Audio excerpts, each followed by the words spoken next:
ദൈവം നിശ്ചയിച്ച സമയമായിട്ടില്ല എന്നൊക്കെ പറയുന്നത് മനുഷ്യനെ ഒന്ന് ആശ്വസിപ്പിക്കാനും അവനെ ഒന്ന് പ്രത്യാശ അവനിൽ നിറയ്ക്കാനും ഒക്കെ നമ്മൾ പറഞ്ഞു കൊടുക്കുന്നത് മാത്രമേ ഉള്ളൂ.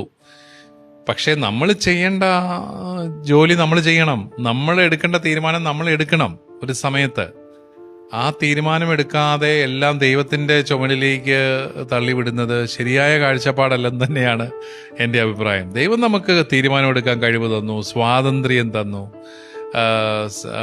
അതുപോലെ തെരഞ്ഞെടുപ്പിനുള്ള കഴിവ് തന്നു. അത് നമ്മളൊരു സമയത്ത് ഉപയോഗിക്കണം. ഞാൻ പറഞ്ഞില്ലേ, നമ്മുടെ പെൺകുട്ടികളൊക്കെ ഒരു 25 വയസ്സോടുകൂടിയെങ്കിലും വിവാഹിതരാകുന്നതാണ് അവർക്ക് നല്ലത്, അവരുടെ കുടുംബത്തിന് നല്ലത്. കുഞ്ഞുങ്ങളെ ജനിപ്പിക്കാൻ ഒക്കെയുള്ള ഒരു പ്രായം ഒക്കെ വരുന്നതാണ് നല്ലത്. ആൺകുട്ടികളൊക്കെ ഒരു 30 വയസ്സിന് മുമ്പെങ്കിലും ഒരു 29 വെച്ച് കല്യാണമൊക്കെ കഴിക്കുന്നതാണ് നല്ലത്. അത് കഴിഞ്ഞ് പിന്നെ നീണ്ട് അങ്ങ് പോയി അവസാനം ഞാൻ കഴിഞ്ഞ ഒരു എപ്പിസോഡിലോ മറ്റോ പറഞ്ഞെന്ന് തോന്നുന്നു, ഇതിനെല്ലാം ഒരു താല്പര്യവും ഒരു സമയവും ഒക്കെ വേണം. ഇതിനോടുള്ള താല്പര്യവും ഇഷ്ടവും എല്ലാം പോയി കഴിഞ്ഞിട്ടല്ല കല്യാണം കഴിക്കേണ്ടത്. കല്യാണം കഴിക്കാൻ ഒരു താല്പര്യം ഉള്ള സമയത്ത് വേണം കല്യാണം കഴിക്കാൻ.